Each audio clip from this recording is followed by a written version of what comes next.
في يوم من الأيام وفي قلب الغابة الهادية ظهرت لمعة غريبة مستخبية بين الشجر.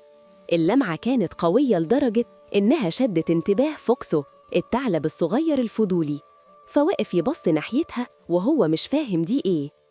فوكسو كان معروف وسط الحيوانات إنه دايماً ياخد حاجات مش بتاعته، يشوف حجر شكله حلو، لمعة صغيرة، ياخده في جيبه ويمشي. كان فاكر إن ده ذكاء، بس الحقيقة إن الكل كان زعلان منه. وهو ماشي لقى الريشة اللي بتنور على الأرض، ريشة دهب حقيقي، لف حواليها واتخض من جمالها، وقال في نفسه دي أكيد كنز ومحدش غيري يستحقه. فجأة طلعت عصفورة صفرة صغيرة شكلها طيب وعيونها حزينة، وقفت على فرع قرايب وقالت له الريشة دي بتاعتي، ممكن ترجعها؟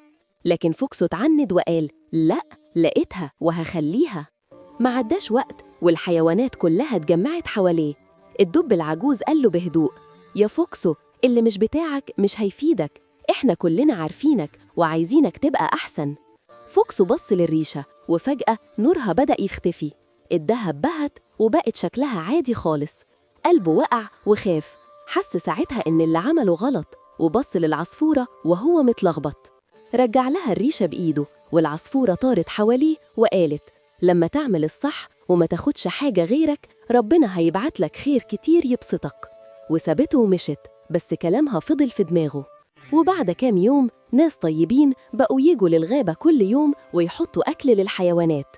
فوكسو بقى يقف معاهم ياخد نصيبه بس، من غير ما يمد إيده على حاجة مش ليه، وكان مبسوط ومعدته مليانة.